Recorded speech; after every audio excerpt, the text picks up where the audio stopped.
Assalamualaikum warahmatullahi wabarakatuh. Selamat siang dan salam kebajikan bagi kita semua. Yang terhormat Bapak dosen pengampu Bapak Andi Zulkifli SKM MKes dan Bapak Abdul Malik Asikin SPI MKes. Pada kesempatan kali ini kami akan mempresentasikan hasil kerja kelompok kami yang berjudul Orang Tua sebagai Role Model Kunci Pola Makan Sehat Anak. Kemudian adapun anggota kelompok kami yang pertama yaitu saya Ulfantia Sari Putri dengan NIM 230301101066 dan saya sendiri Priscilla Audrey dengan NIM 230305501068. Dan saya yang terakhir yaitu Armitan Triwinarno dengan NIM 230305501067. Sebelum masuk ke materi, saya akan membahas apa yang melatar belakangi presentasi kami hari ini. Nah, orang tua mempunyai peran utama sebagai role model dalam pembentukan kebiasaan makan yang sehat pada anak-anak usia dini. Pada penelitian Batul 2025, anak yang tumbuh dalam keluarga dengan pola makan yang sehat cenderung memiliki asupan gizi seimbang dibandingkan anak yang tidak membiasakan pola makan hidup sehat. Adapun rumusan masalah kami yaitu yang pertama, bagaimana peran orang tua sebagai panutan dalam membentuk kebiasaan makan sehat pada anak. Yang kedua, faktor apa saja yang mempengaruhi orang tua dalam memberikan contoh pola makan yang baik kepada anak. Yang ketiga, bagaimana dampak perilaku makan orang tua terhadap kebiasaan makan dan pemilihan makanan pada anak. Dan yang terakhir, upaya yang dapat dilakukan keluarga untuk meningkatkan perilaku makan sehat sebagai teladan bagi anak. Dan adapun tujuan kami, teman-teman bisa lihat di layar sini. Sekian dari saya serahkan ke pemateri berikutnya. Baik, terima kasih atas kesempatannya. Selanjutnya, mari kita bahas materi yang pertama mengenai peran orang tua sebagai role model atau panutan. Nah, yang pertama itu berkaitan dengan peran terhadap asupan zat gizi, di mana ada sebuah penelitian Jatmiko-Wati pada tahun 2023 yang mengatakan bahwa orang tua itu sebagai pendamping di rumah terhadap asupan zat gizi anak. Nah, peran orang tua sangat menentukan makanan kesukaan anak atau makanan favorit anak dan kemampuan anak dalam artian anak ini mau makan apa untuk mencoba makanan baru. Selanjutnya itu berkaitan dengan pengenalan pertama anak, di mana ada penelitian Octaviani pada tahun 2024 yang mengatakan bahwa pengenalan makanan dimulai dari rumah, karena pengenalan itu pasti semuanya dimulai dari rumah. Sehingga pola makan anak saat ini akan berpengaruh terhadap masa depan belajar mereka, di mana ada zat-zat gizi tertentu seperti omega 3 yang dapat kita temukan di ikan berlemak. Zat gizi itu dapat menunjang kecerdasan otak. Selanjutnya itu berkaitan dengan pembentukan pola kebiasaan makan. Ada penelitian Ratui pada tahun 2025 mengenai orang tua membentuk pola kebiasaan makan bagi anak dengan mulai memberikan contoh sejak kecil pada anak dengan membiasakan makan sayuran atau makan buah-buahan yang sehat. Nah, anak akan tumbuh menjadi pembelajar sejati dengan rasa ingin tahu yang kuat. Selanjutnya materi yang kedua yaitu faktor apa saja yang berkaitan dengan pengetahuan dan pemahaman gizi orang tua. Sebagaimana yang kita ketahui bahwa orang tua yang memiliki pengetahuan yang baik mengenai gizi lebih mampu mengatur makanan anak, menyediakan menu makanan seimbang yang biasanya tersedia dalam isi piringku, dan menghindari makanan tidak sehat seperti jajanan sembarangan atau junk food. Yang dimana yang pertama itu berkaitan dengan faktor pengetahuan dan pemahaman tentang gizi. Nah, peran orang tua dalam pengasuhan sebagai pembimbing, motivator, dan fasilitator akan berpengaruh dalam pemberian contoh makanan sehat. Nah, makanan sehat ini akan berpengaruh terhadap asupan zat gizi dalam tubuh anak. Selanjutnya yang kedua berkaitan dengan orang tua yang menyediakan makanan sehat seperti makanan-makanan yang ada 5 pilar gizi seimbang dapat membantu membentuk perilaku makan anak yang lebih baik. Begitupun sebaliknya, dalam artian jika orang tua memberikan makanan yang tidak sehat, maka akan membentuk perilaku makan anak yang tidak baik juga.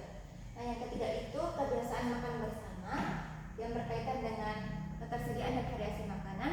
Selain itu juga membeli jajanan di sekitar sekolah dan pola makan anggota keluarga lain seperti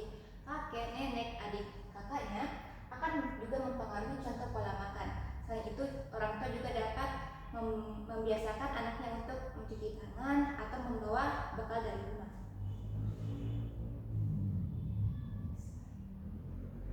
Nah, yang keempat itu adalah respon terhadap perilaku anak.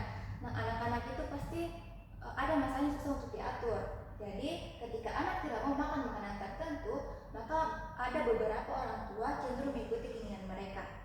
Yang kelima itu mengenai motivasi dan kesadaran orang tua, yang dimana orang tua yang memiliki motivasi tinggi akan lebih konsisten memberikan makanan sehat untuk anaknya. Dalam artian mereka memang ingin memberikan makanan yang terbaik untuk anaknya dengan mengatur jadwal makan dan menciptakan momen yang menarik agar sang anak ini juga mau makan makanannya.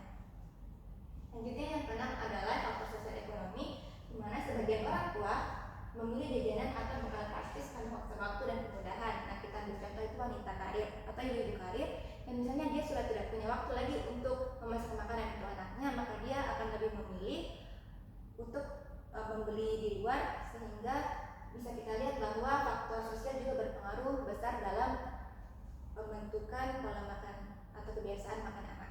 Baik, itu saja dari saya silakan ke presentator selanjutnya. Baik, teman-teman bisa perhatikan materi selanjutnya yaitu dampak penurunan pola makan orang tua oleh anak. Yang pertama itu dipengaruhi oleh dampak pemodelan perilaku, yang dimana orang tua sudah dijelaskan dalam judul presentasi kami kali ini, orang tua sebagai role model dalam pola makan kebiasaan anak. Nah, orang tua sebagai role model pasti akan diteladani oleh anak-anak mereka, dan kita sebagai anak akan mencontohi perilaku apa yang dibuat oleh orang tua kita. Jika orang tua kita dari membiasakan kita makan buah, makan sayur, dan makanan-makanan sehat lainnya, pastinya anak juga akan mencontohi perilaku hidup sehat dari orang tua tersebut. Nah, yang kedua itu adalah dampak dari preferensi rasa. Nah, orang tua itu dapat membentuk preferensi anak mereka dengan cara kalau anak-anak sejak dini sudah diberikan dengan makanan yang tinggi garam, tinggi gula, dan tinggi lemak, atau makanan-makanan junk food, maka anak-anak itu akan susah untuk beralih ke makan sehat, karena kalau makan sehat itu kan tidak tinggi gula, tinggi lemak, dan tidak tinggi garam. Jadi pasti anak agak susah diatur, dikendalikan rasanya, karena maunya terus itu makan enak, karena junk food kan lebih enak daripada makan sehat. Nah, untuk itu kita sebagai orang tua nantinya perlunya memperhatikan kebiasaan ini agar anak-anak tidak sering makan makanan yang tidak sehat. Yang ketiga adalah kontrol orang tua. Orang tua di sini saya mau jelaskan teman-teman bahwa sebagai penjaga gerbang, yang artinya di mana orang tua itu dapat mengontrol anak-anak mereka, karena zaman sekarang ya sudah bisa dilihat anak-anak itu sering jajan sembarangan karena mungkin mereka tidak tahu mana makanan yang sehat dan mana makanan yang kurang sehat. Oleh karena itu kita nantinya sebagai orang tua perlunya mengontrol pola makan anak-anak agar tidak makan makanan yang kurang sehat. Next slide. Apa sih upaya keluarga dalam meningkatkan perilaku makan sehat sebagai teladan bagi anak? Nah, orang tua kan sebagai role model. Upayanya itu yang pertama teman-teman bisa lihat dalam slide ini ada keluarga yang sedang makan bersama, dengan di atas meja makannya itu dipenuhi oleh makanan-makanan yang beragam dan seperti sayur dan buah. Nah, orang tua itu sebagai teladan dalam kebiasaan makan sehat oleh anak. Dalam di meja makan, selain orang tua harus menyediakan makanan yang gizi seimbang, orang tua itu juga harus menciptakan suasana yang aman dan sehat bagi anak-anak mereka. Misalkan kita makan di meja makan bersama orang tua, kita itu harus fokus makan, bukan hanya main gadget atau sibuk sendiri dengan masing-masing urusannya. Itulah salah satu upaya dalam meningkatkan perilaku makan sehat. Jadi anak-anak itu fokusnya makan. Dan di sini juga selain berkumpul bersama keluarga, kita juga itu dapat memperkenalkan makanan-makanan sehat apa saja yang bagus dan bermanfaat bagi tubuh kita dan bagi anak kita. Dan yang kedua ada gambar orang ibu yang lagi sedang memasak bersama anaknya. Nah, selain orang tua juga harus menyediakan makanan bergizi seimbang di rumah, anak-anak juga itu harus diperkenalkan makanan-makanan sehat dengan cara kita harus melibatkan anak-anak kita untuk memasak makanan sehat. Jadi anak-anak tidak hanya tahu oh ini wortel untuk bagus untuk kesehatan mata, tapi dia juga ada rasa mau coba bagaimana sih itu makanan sehat dengan cara ya kalau kita kan bantu orang tua yang kita bantu orang tua kita masak, pasti kan kita ada rasa keingintahuan atau rasa penasaran kita. Nah, yang ketiga ini ada gambar junk food yang dilarang. Anak-anak harus selalu diawasi dan diatur pola makan anak agar tidak mengonsumsi junk food. Karena seperti yang sudah jelaskan tadi, junk food itu lebih enak daripada makan sehat. Walaupun dia itu mengandung tinggi garam, tinggi lemak, dan tinggi gula. Dan yang gambar keempat itu ibu yang sedang memberikan edukasi kepada anak-anaknya. Jadi kita harus memperkenalkan sejak dini kepada anak-anak kelak bahwa makanan-makanan sehat itu dimulai dari sejak dini, seperti makan sayur dan makan buah, serta makanan-makanan yang tinggi akan protein hewani seperti ikan, dan tidak mengonsumsi junk food. Yang terakhir ada, kita sebagai orang tua harus selalu memperhatikan pemeriksaan rutin anak, baik itu dari status gizinya atau kesehatan lainnya yang bisa kita temui di puskesmas dan tenaga kesehatan lainnya. Baik, oleh karena materi saya itu merupakan materi terakhir, saya kembalikan ke moderator.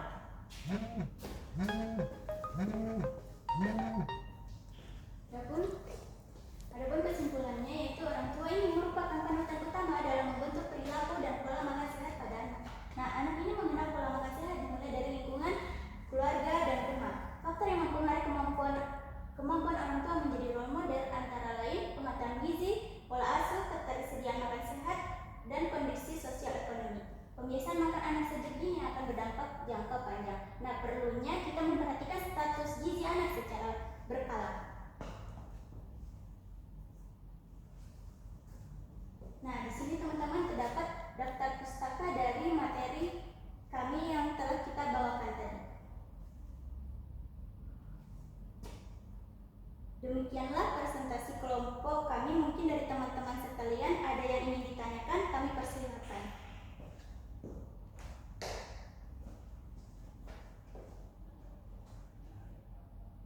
Baik, nah anak-anak tidak selalu mendengarkan apa yang kita katakan, tetapi mereka tidak pernah gagal meniru apa yang kita lakukan. Jadikan piring Anda cerminan masa depan sehat mereka. Di meja makan, Anda bukan hanya orang tua, Anda adalah role model gizi sejati. Demikian presentasi dari kami, semoga dapat bermanfaat bagi teman-teman sekalian. Lebih kurangnya mohon dimaafkan. Wassalamualaikum warahmatullahi wabarakatuh. Sekian dan terima kasih.